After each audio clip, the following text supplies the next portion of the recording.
संविधान रह गया है और इस देश में सारी चीजों का निजीकरण हो गया। आपका आरक्षण खत्म हो गया, आपके बेटा बेटियों को नौकरी मिलने वाला नहीं, हमारे लोगों का तो कैसे जीवन यापन गुजर गया। उसके अलावा जाइए आप शिक्षा पर, तो आज शिक्षा कितनी महंगी हो गई है कि आप अपने एक बेटे को डॉक्टर नहीं बना सकते, अपनी सारी हैसियत बेच देंगे तो करोड़ों रुपए आज एक डॉक्टर बनाने में लग रहे हैं।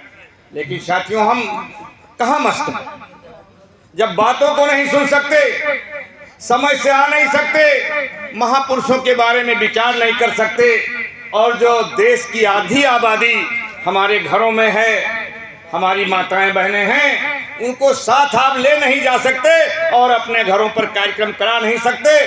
झूठे आप ढोंग बचाते रहिए कि 24 में हम संविधान बचा लेंगे। यदि 24 में आपको संविधान बचाना है तो निश्चित रूप से आपको अपने बेटे बेटियों को जो 18 साल के ऊपर हो चुके हैं, माताओं बहनों को ये बताना होगा कि हमको इस भारत धरती पर कैसे आज़ादी मिलने के बाद संविधान में जो व्यवस्था मिली, कैसे कैसे हमारे महापुरुषों ने शूद्रों और महिलाओं को शिक्षा दिलाने का काम किया, कैसे इस देश में आरक्षण की व्यवस्था कहां से शुरू हुई और कैसे उसको बाबा साहब ने संविधान में पिरोया। जब तक हम माताओं बहनों को, अपने बेटा बेटियों को नहीं बताएंगे और उनको ये जानकारी नहीं होगी तो धर्म और ढोंग पाखंड के कारण वो वोट उसी को देंगे जो हमारे संविधान को नष्ट करने पर तुला हुआ है।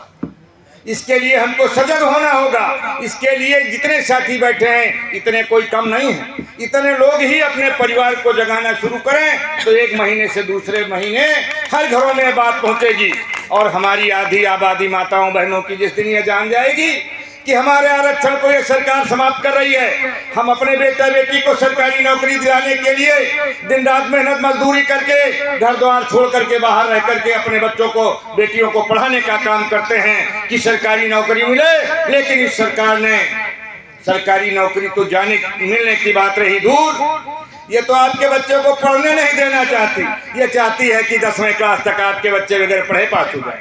जब आपके बेटा बेटी 10वीं क्लास तक बिना पढ़े पास हो जाएंगे तो 11वीं में जब आपको एडमिशन कराना होगा तो आपके बेटा बेटी को कुछ आता ही नहीं रहेगा, उसका एडमिशन कैसे होगा। जिनसे आपका मुकाबला है, जिनसे हमारा मुकाबला है, उनके घरों में लैपटॉप, कंप्यूटर, सारी सुविधाएं लैस हैं और उनके बच्चे ऑनलाइन की पढ़ाई करते हैं और हमारे बेटा बेटियों को स्कूल में जाकर पढ़ना है। अगर 5, 8 और 10 की बोर्ड की परीक्षाएं नहीं होंगी तो शिक्षा का मूल्य हम कहां समझ पाएंगे। इसलिए हमें अपनी माताओं बहनों को बताना है कि आरक्षण ये सरकार खत्म करने पर तुली है और आरक्षण के अंत में देश बेचने पर तुली है। और संविधान तो उन्होंने नया बना लिया है। आप लोग सब लोग व्हाट्सएप चलाते हो, कहीं ना कहीं से आप सबको मैसेज मिलता होगा। अगर हमें संविधान बचाना है साथियों तो जागृति लानी होगी, संविधान के बारे में बताना होगा। और परम पूज्य बाबा साहब के संघर्षों को बहुत सारी महिलाएं नहीं जानती। अभी ने आप लोगों ने देखा होगा कि माननीय सविता जी बोलते बोलते बाबा साहब के बारे में और रोने लगी। हो सकता है लाखों का नुकसान घर में हो जाए लेकिन रोएंगी नहीं।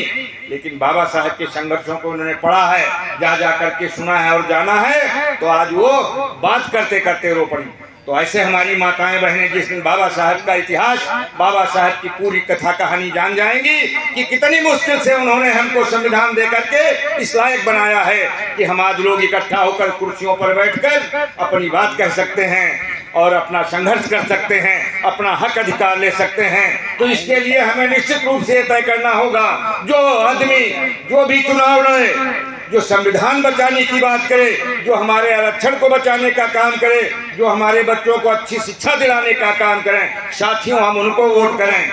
वो हम जाति समाज भाईचारा लेकर न चलें, केवल इन्हीं बातों को लेकर के चलें जिससे हमारे देश में बाबा साहब का बनाया संविधान सुरक्षित रहे। और यदि संविधान सुरक्षित है तो हम सुरक्षित हैं, हमारे लोग सुरक्षित हैं और बहुजन समाज सुरक्षित है। साथियों इन्हीं बातों के साथ हम अपनी बात को विराम देते हैं और आप लोगों से गुजारिश करते हैं कि अगले महीने में 18 जनवरी को हमारे पैतृक गांव अंदूपुर में साथियों कार्यक्रम है। उसी दिन हमने जो है विगत वर्ष में सिद्धार्थ बुद्ध विहार स्थापित किया है और उसी दिन हमारे भाई का जो है स्मृति दिवस रहता है। 18 जनवरी को हम आप लोगों से निवेदन करते हैं कि हमारा कार्यक्रम 1 बजे शुरू होगा और शाम को 5 बजे तक चलेगा। आप लोग वहां आने का निश्चित रूप से कार्य करिएगा।